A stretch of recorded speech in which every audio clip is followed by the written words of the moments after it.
یہ اللہ تعالیٰ کی طرف سے گیا پھٹکار ہوتی ہے، اللہ کی طرف سے لعنت ہوتی ہے۔ آپ اندازہ لگاؤ کسی مسلمان کو نماز نہ پڑھنے نے مسجد میں، اس سے بڑی خطرناک بات کیا ہو سکتی ہے؟ خود اللہ یوں فرماتے ارأیت الذی ینہا عبدا اذا صلی۔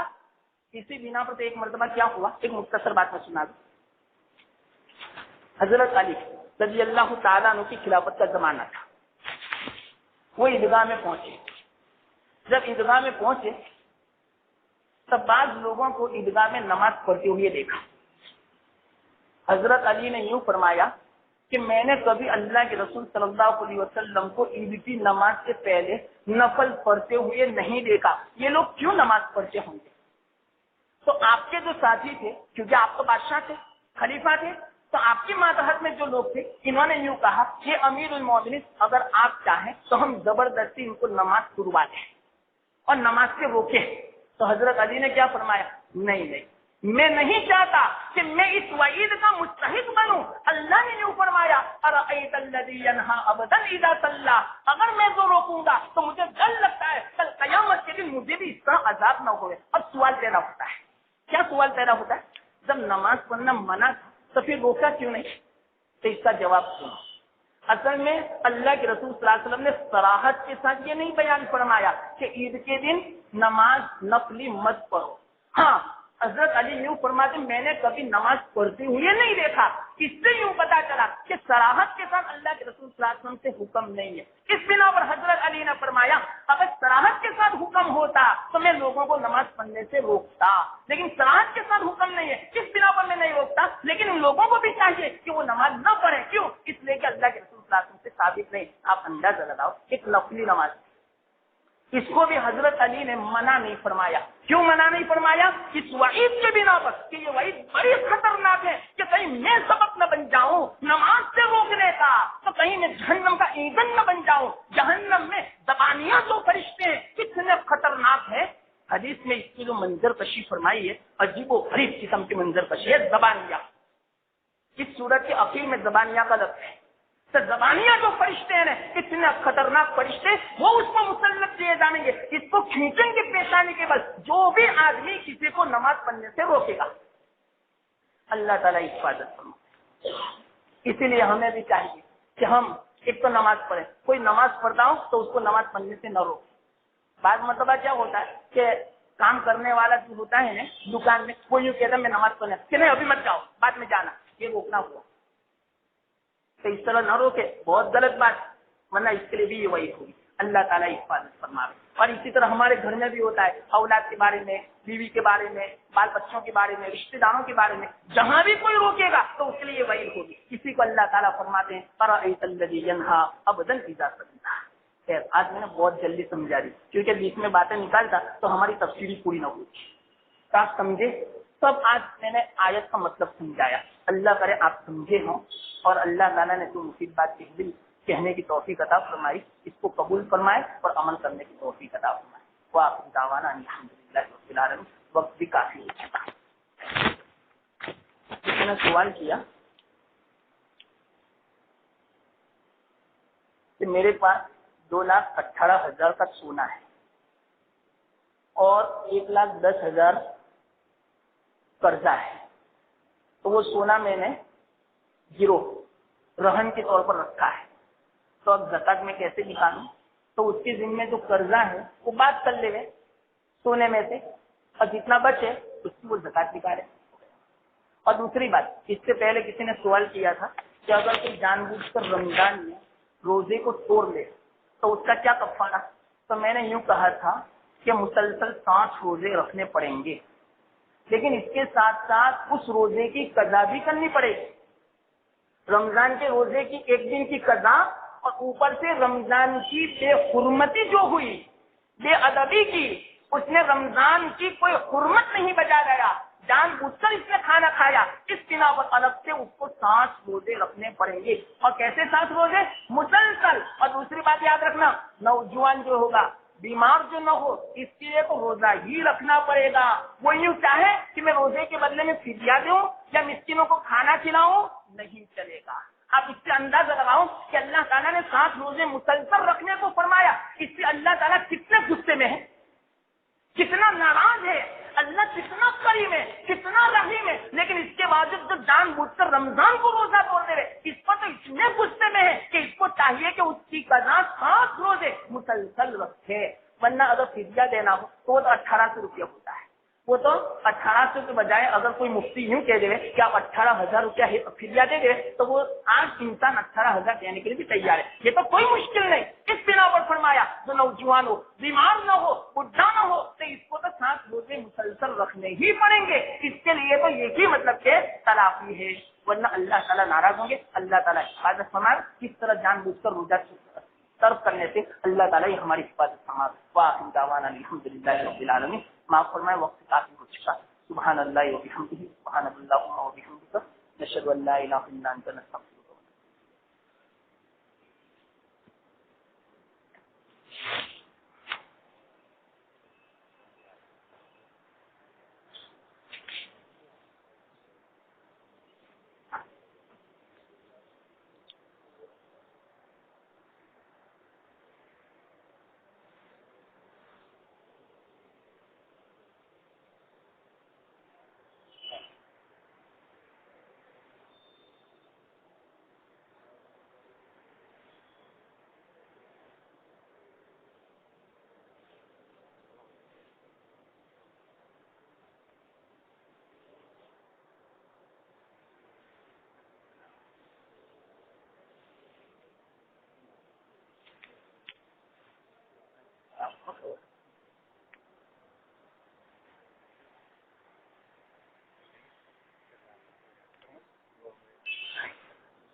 کیا رہی